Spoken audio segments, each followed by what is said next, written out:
નમસ્કાર મિત્રો. તો હાલ આપણે એક એવું કલ્ચર લઈને આવ્યા છીએ કે જેના લીધે ફૂગ નિયંત્રણ થાય છે, કીટ નિયંત્રણ થાય છે અને ખાતરનું પણ કામ કરે છે. તો હું વાત કરી રહ્યો છું બેક્ટેરિયા, જે આપણે કઈ રીતે બનાવવા અને તેના ફાયદા છે ચર્ચા કરીશું. તો ગૌકૃપામૃતમ વિશે વાત કરીએ તો પહેલાં તો તમારે આવું બોટલ લાવવાની હોય છે મધર કલ્ચરની, જે ખાસ એ ધ્યાન રાખવું કે બોટલ ઉપર કાણું હોવું જોઈએ.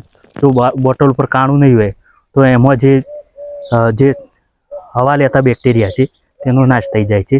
તો બોટલ લાવો જ્યારે ગૌકૃપામૃતમ બેક્ટેરિયાની, તો ખાસ ધ્યાન રાખવું કે તેના ઉપર કાણું હોવું જોઈએ. તો આવી 1 લીટરનું બોટલ લાવવાની હોય છે અને ત્યારબાદ આવું એક બેરલ લેવાનું હોય છે, જે આપણે ચોખ્ખું લેવાનું હોય છે, તે અંદર કેમિકલ કે એવું કંઈ હોવું જોઈએ નહીં. અને એની અંદર બસ હોય છે 5-10 ઇંચ થોડું ખાલી રાખવાનું અને બીજું પાણીથી ભરી દેવાનું. અને તેમાં આપણે દેશી ગાયની છાશ લેવાની. તો દેશી ગાયની છાશ લેવાનું કારણ એક જ છે કે બધામાં બેક્ટેરિયા અલગ અલગ હોય છે. ગાયના અલગ હોય છે, ભેંસના અલગ હોય છે, પછી જે જર્સી ગાય હોય છે એના અલગ હોય છે, જે ડેરીની પ્રોડક્ટ જે દૂધ હોય છે એના પણ બેક્ટેરિયા અલગ હોય છે. તો ખાસ ધ્યાન રાખવું કે દેશી ગાયની જ છાશ લેવી ને છાશ તાજી હોવી જોઈએ, કેમ કે એ છાશના 2-3 દિવસો થયા હોવા જોઈએ. વધારે જૂની લેવી નહીં તો પાછું નુકસાન થશે. તો એ ખાસ ધ્યાન રાખવું. અને ગોળની વાત કરીએ તો ગોળ, જે દેશી ગોળ આવે છે કાળો, એ લેવું અને ત્યારબાદ એને આપણે માપસર નાખીશું. તો આપણે સૌ પ્રથમ 2 લીટર છાશ લેશું. છાશ આપણે તાજી જ બનાવેલી છે, આપણે ઘરથી જાય છે તેની આપણે બનાવેલી છે. તો તેમાં આપણે 2 લીટર છાશ લઈશું.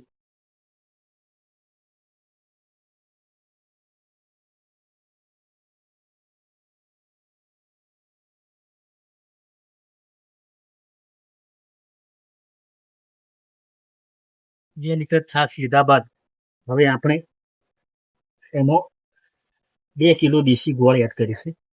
તો ગોળ આપણે ગોળનું પાણી બનાવેલું છે એ આપણે અંદર રેડી દઈશું.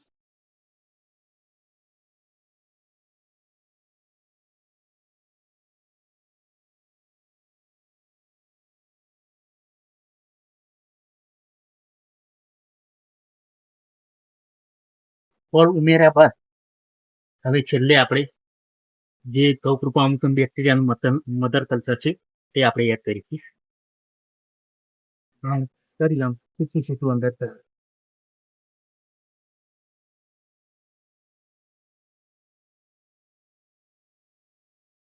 પછી આ બેક્ટેરિયાની દરરોજ ઘડિયાળની દિશામાં રોજ ફેલાવવાની હોય છે. હવે જો લાકડાની વાત કરીએ તો ફૂલ ચોખ્ખું લેવું, જેના ઉપર કોઈ ફંગસ કે એવું આવ્યું ના હોય. અને એવું હોય તો ધોઈ દઉં. એ ધોઈને પછી એને ઘડિયાળની દિશામાં સવાર દરરોજ 2-5 જેમ ટાઈમ મળે તેમ હલાવું. તો તમારું આ જે ગૌકૃપામૃતમ બેક્ટેરિયાની 1 લીટરમાંથી 200 લીટર તૈયાર થઈ જશે. નમસ્કાર મિત્રો. તો થોડા દિવસ પહેલા જે આપણે ગૌકૃપામૃતમ બેક્ટેરિયા બનાવ્યા હતા તે આજે બનીને તૈયાર થઈ ગયા છે. લગભગ 5 દિવસ જેવું થયું હશે અને આજે બનીને તૈયાર થઈ ગયા છે. તો બની જાય પછી એના ઉપર આવું સફેદ કલરનું ફીણ વળી જાય છે અને અંદર સુગંધ આવવા લાગે છે. અને જે આપણે પાણીનું જે બનાવ્યું હતું એ થોડું જાડું થઈ જાય છે, એટલે તમને સરળતાથી ખબર પડી જાય કે બેક્ટેરિયા બનીને તૈયાર થઈ ગયા છે. તો આમાં વાત કરીએ તો દરેક પ્રકારના પોષક તત્વો હોય છે જે છોડ માટે બહુ જરૂરી છે. પોષક તત્વો અને સૂક્ષ્મ પોષક તત્વો બંને હોય છે. તો પોષક તત્વોની વાત કરીએ તો જે પોટાશ, ફોસ્ફરસ, નાઇટ્રોજન જેવા પોષક તત્વો હોય છે અને અન્ય જે સૂક્ષ્મ પોષક તત્વો હોય એ પણ અંદર રહેલા હોય છે. હવે આને વાપરવાની વાત કરીએ તો તમે પિયતમાં 1 એકરે 1000 લીટર સીધું પાણીમાં પિયત દ્વારા આપી શકો છો, જેમાં આને ગાળવાની કે એવી કોઈ જપામારી હોતી નથી, ઝંઝટ હોતી નથી, જેથી સરળતાથી તમે આપી શકો છો. અને એના પછી તમે 500 લીટર કે 200 લીટર દર પિયતે આપી શકો છો. જો તમે જીવામૃત કે આંકડાનો બોળો કે અન્ય વાપરતા હોય તો થોડું ઓછું પણ તમે વાપરી શકો છો. અને એકવાર જીવામૃત તો બીજી વાત ગૌકૃપામૃતમ બેક્ટેરિયા, એકવાર આંકડાનો બોળો તો બીજી વખત ગૌકૃપામૃતમ બેક્ટેરિયા, એ રીતે આપી શકો છો. અને હવે તેને છંટકાવની વાત કરીએ તો છંટકાવમાં જે ગોપાલભાઈ સુતરિયા છે તેમને માપ આપેલું છે કે 15 લીટરના પંપમાં 2 લીટર ગૌકૃપામૃતમ બેક્ટેરિયા લેવાની હોય છે અને 2 લીટર દેશી ગાયની તાજી છાશ લેવાની હોય છે અને બાકીનું પાણી લઈ છંટકાવ કરવાનો હોય છે. પણ અત્યારે ખેડૂતો જે પોતાના અનુભવ પ્રમાણે અલગ અલગ માપ રાખી છંટકાવ કરે છે. હાલ ખેડૂતો જો પાક જેમ મોટો થાય એમ 3 લીટર કરતા હોય છે, 4 લીટર કરતા હોય છે, 8 લીટર કરતા હોય છે, એમ અલગ અલગ માપ રાખીને છંટકાવ કરતા હોય છે. અને આમાં છંટકાવની વાત કરીએ તો છોડ ઉપર જે આના બેક્ટેરિયા છે તો એવો એન્ઝાઇમ એવો રસ છોડે છે કે જેના લીધે જે ફૂગ છે, કીટકો છે તે આવતી જ નથી અને આપણો પાક એકદમ સુરક્ષિત રીતે રહે છે અને આપણો પાક બચી જાય છે. હવે આને ખાતર બનાવવાની વાત કરીએ તો ખાતર બનાવવા માટે જે આ ગૌકૃપામૃતમ બેક્ટેરિયા છે તેને 2x2 નો એક બેડ બનાવવાનો છે. તેને ખાસ ધ્યાન રાખવું કે છોયડો રાખવો અથવા તો એના ઉપર નેટ રાખવી. જો ત્યાં છોયડો રહેવો જોઈએ તો છોયડો રહે તો એના ઉપર તમે 2x2 નો બેડ બનાવી આ લીલું ખાતર નાખી અને પછી અંદર લાકડા વડે ઓળ પાડી તમે અંદર આ ગૌકૃપામૃતમ બેક્ટેરિયા જવા દો છો અને 45 થી 60 દિવસમાં આ ગૌકૃપામૃતમ બેક્ટેરિયા બનીને તૈયાર થઈ જશે.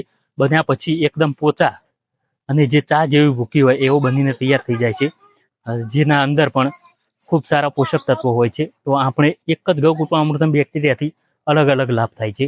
તો તમે જીવાત કંટ્રોલ કરી શકો છો, ખાતર બનાવી શકો છો અને આવી રીતના ખાતર પણ આપી શકો છો. તો આ મારો ગૌકૃપામૃતમ બેક્ટેરિયા વિશે મારો આ વિડીયો હતો. જે પહેલો વિડીયો છે, મેં આ પહેલી વાર ટ્રાય કર્યો છે કેમેરા સામે બનાવવાનો.